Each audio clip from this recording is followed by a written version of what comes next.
সেটা হলো যে কত আন্দোলন দেখেছি, সে যে আন্দোলনগুলিতে হাজার হাজার কর্মচারী জুতা মারো তালে তালে সচিবালয়ের কর্মচারীদের দুই গালে, এই মিছিলও কিন্তু আমরা দিয়েছি। কারণ আমরা মিছিল দেই, ওরা ওখানে বসে বসে হাত তালে দিয়ে আমাদের ঢিলা মারে থুতু মারত, সেই কিন্তু আমরা দেখেছি। কিন্তু আজকালকার জমানায় যা দেখি, এখনো কিন্তু সেই বসুন্ধরা আছেন, এখনো কিন্তু সচিবালয়ের কর্মচারীরা এক জোরে এক জায়গাতে মিটিং করেন।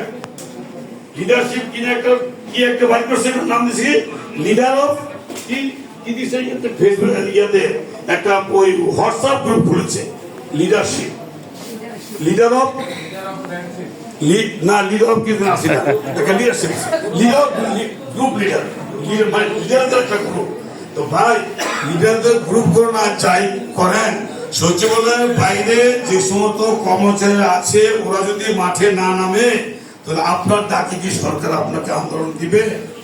আমি আরো কে বলি, যে কথা বলতেছিলাম যে আজকে হান্নান ভাইকে বলেছি, আপনার নিচ থেকে যে নেতৃবৃন্দ এসেছেন তাদেরকে অত্যন্ত সুস্বাগতম। আজকের এই বৈরী আবহাওয়ার মধ্যেও তারা ঢাকাতে এসেছেন, সেই দিনাজপুর থেকে এসেছেন, চট্টগ্রাম থেকে এসেছেন, টেকটাপ থেকে, তেঁতুলিয়া, দুইটা অঞ্চল থেকে, এত দূর দূরান্ত থেকে লোকগুলো এসেছেন, তাদেরকে স্বাগত জানাই।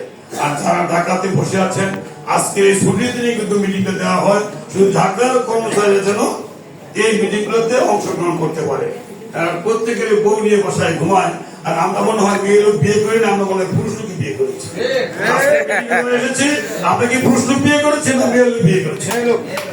তাহলে আমরা যারা বসায় বসে আছি, যে সমস্ত নেতৃবৃন্দ, তাদেরকে তারাই বউ পাগল মানুষ, আমরা কি বউ শুধু পাগল না? বউ কি আমাদের নাই? পুরো হইলেও বউ ছাড়া চলন যায়। যে যত কথা এখন আমি পেনশনে আছি, যারা এখানে আছে বসে আছে হান্নান ভাইকে ছাড়া বাকি সবাই কিন্তু চাকরিতে লাইব্রেরি সার্ভিস তারা আছে। তো আমরা এখনো কিন্তু বউ ছাড়া থাকতে পারে। এক গ্লাস পানি দিলে বউ দিবে, মেয়ে দিবে কেন, কাজের বুয়া দিবে কেন, বউ দিবে। এখনো কিন্তু আমরা সেই বউ পাগলাটাই আছি। যারা বাসায় শুয়ে আছেন, আপনি কি মনে করছেন এই সার্ভিসে আপনি বউ পাগল হয়ে বেতন বাড়াবে?